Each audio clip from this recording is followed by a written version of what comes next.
Chazak ou Baruch Rabotai, Besorot Tovot. On est aujourd'hui le 24 dans le mois d'Adar.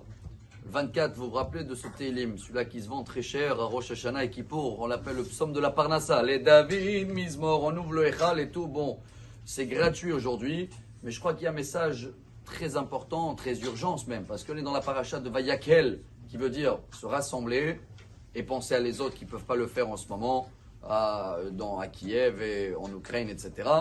Et on va sortir un deuxième Sefer Torah ce Shabbat, Shkalim. Et justement, chacun qui reçoit ce message, parce que comme il y en a beaucoup demain qui ne vont pas avoir l'occasion, les pauvres, de pouvoir aller ni synagogue ni rien, alors ce qu'on va essayer de comprendre ensemble, je pense que c'est un message royal. Déjà, pourquoi on sort un deuxième Sefer Torah? C'est quoi Shkalim? Bon, on va donner chacun ce qui est Zecher, souvenir d'à l'époque qu'il fallait à partir de le mois d'Adar, qu'il arrive si Dieu veut dans la semaine prochaine, il fallait donner une somme, tous la même somme pour participer à les frais du temple.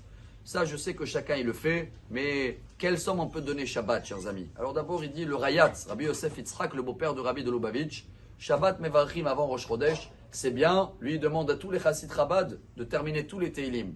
Moi je demande à chacun autour de nous, à la famille, chacun qui pense à quelqu'un, un juif qui se trouve là-bas et en ce moment il ne sait pas où il va, peut faire des Teilim et l'associer, parce qu'on est des moitiés, c'est pour ça qu'on a amené Machatzit à Shekel. Si moi je pense à l'autre, ensemble on fait un, donc on va faire le Vayakel, on se rassemble. Mais il y a un deuxième message, et il est lié, et je crois que c'est le jackpot, parce que dans la Chassidoute, on dit que ce Shabbat aussi remplit les poches, Shkalim. Parce que quand on va avoir beaucoup des frais, Baruch Hashem, à partir de mois d'Adar, Purim, après Pessah, il va falloir beaucoup donner. Alors on demande à Dieu de remplir les poches, comme ça on va pouvoir les vider.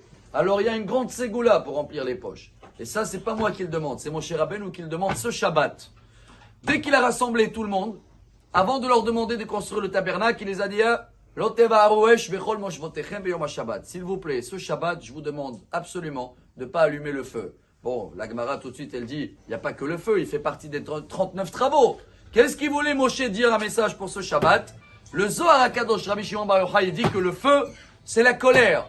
Et chacun, qu'il arrive à se retenir ce Shabbat-là, chers amis, alors là, je me fais appuyer avec Rabbi Nachman de Breslev, dans l'Ikouté Moharan, parce que à Ouman, ça se vide ce Shabbat. Si vous voulez penser à lui dans la Torah 68, il dit que chaque fois que Dieu il veut t'envoyer des shkalim, comment il va te tester? Est-ce que tu peux les garder dans la poche et que tu peux avoir un trou? Il va t'envoyer un test de colère. Si tu arrives à te retenir le colère, à ce moment-là, tu as reçu la bracha. Mais si tu t'es mis en colère et tu t'es énervé, ce que tu pouvais avoir de bonus, de shkalim, ou euro, dollar, tout ce que vous voulez, sauf la grivna, ça c'est pas bon, alors le pauvre, tu l'as perdu, il va aller dans une autre poche. Alors c'est quoi ma demande personnelle pour moi-même ce Shabbat? 1, c'est de ne pas s'énerver et de prendre tout en zen. 2, lire des Teilim, Shabbat Mevarchim, et penser à tout cela, les pauvres qui n'ont ni synagogue ce Shabbat, ni Sefer Torah, je ne sais même pas s'ils ont de quoi manger. Si on arrive à penser sur tout ça, on se rassemble avec ce message-là, vous allez voir, Bezrat Hashem, comment on va avoir que des bonnes nouvelles et des grands miracles. Shabbat Mevarchim, Shkalim, Shalom. Amar Rabbi Elazar.